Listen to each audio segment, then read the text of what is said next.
So the headline is tech is selling off, right?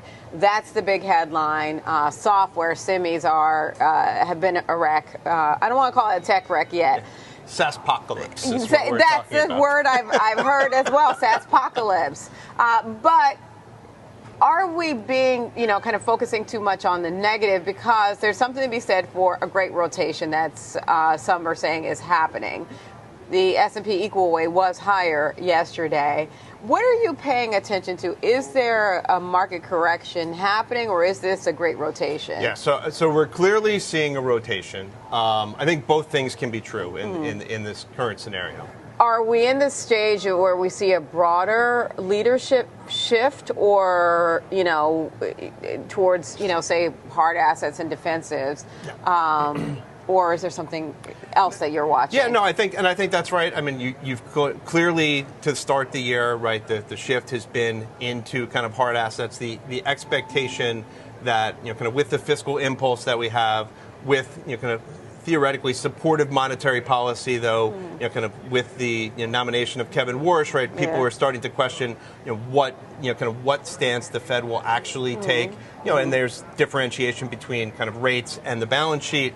Kind of going forward, right? But there has been this expectation that you're going to see economic activity begin to kind of reaccelerate, right? And that is going to help your more cyclical areas of the market, and your hard assets, have been moving kind of on the dollar weakness. So we've seen the dollar kind of bounce over the last week. That's been a big portion of the unwind that we're seeing in commodities.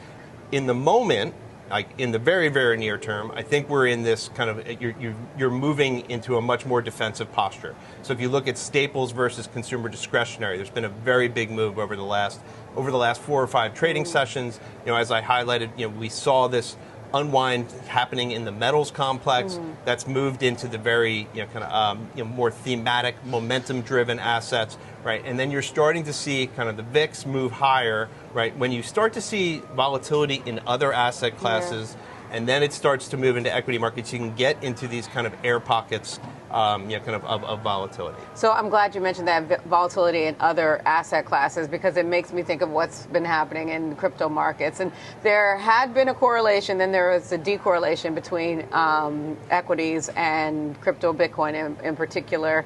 But I wonder now, is that a potential leading indicator in terms of the direction of equities, because the de-risking that we've seen happen, Bitcoin continues to break through key levels, or is there?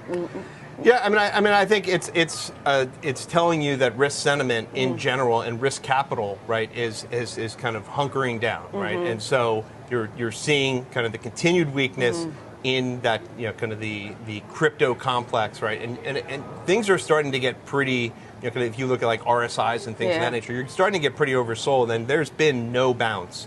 Kind of in that commodity, in the crypto complex, right? That really kind of went off the rails when the Clarity Act went off the rails, and we haven't, kind of seen, kind of anything to suggest that we're kind of that's at the end point. Though it does seem like you could get a counter trend move here at some point. There was even some idea, right, that once you finally saw the metals start to break, that you would see some of that risk capital rotate back in, and that hasn't come to fruition, right? So I think right now there is, some deleveraging, some de-risking that's happening, from an equity market perspective. Watching 6,800 in the S&P 500, I think that's kind of a pretty key level, right? We're sitting right around the 50-day, yesterday. That's around the 100-day, and that's also kind of where we bottomed in January and kind of late November. So you're kind of watching that as the first kind of spot to watch to see if this gets a little more dynamic to the downside. All right, we'll leave our conversation there for time. That's Michael Reinking, Senior Market Strategist and Head of the MAC Desk here at the New York Stock Exchange.